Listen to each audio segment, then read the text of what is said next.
It's the switch that could reshape politics in North Carolina. Tricia Cotham, who represents Mecklenburg County, is leaving the Democratic Party.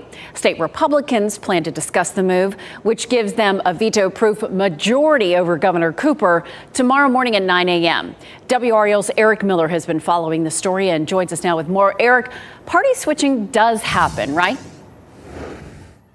That's right, Deborah, but the stakes are rarely this high. For the last 4 years, Governor Cooper has been able to hold off an increasingly Republican legislature with his veto power. But with this switch, the GOP may have a veto-proof majority inside both chambers here, letting them rewrite the rules on abortion, education, social issues, and more.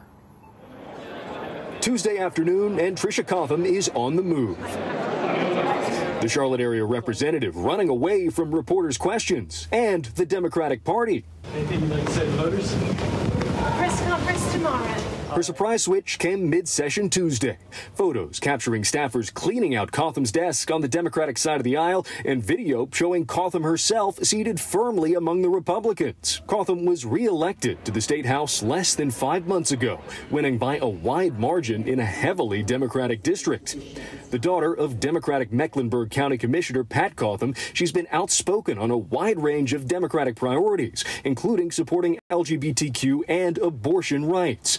Despite multiple requests for comment, Cotham wouldn't say why she made the switch, if she's joining the Republican Party or simply becoming an independent. So certainly this sends a signal to the governor and to others that indeed the Republicans are in control of the General Assembly. Dr. Michael Bitzer, Catawba College Chair of Political Science, says Republicans are now free to move their own priorities forward, including restricting abortion rights. Representative Cotham does not seem to be one that will go all the way towards a complete ban, maybe a little bit more than just the 20 weeks.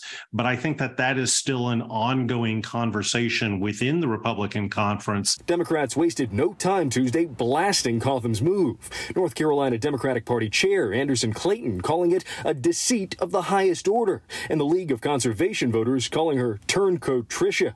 Governor Roy Cooper also weighing in, calling the switch disappointing. Now, we've also been pressing state GOP leaders for their opinions on this, whether Cotham will be joining their ranks. They have all been only teasing to that press conference tomorrow that's going to be held at state Republican Party headquarters. We know Cotham will be there, and we'll be watching very closely. Deborah? Yeah, it'll be interesting to hear what she has to say about why she's making the switch. Eric Miller, live in Raleigh. Thanks, Eric.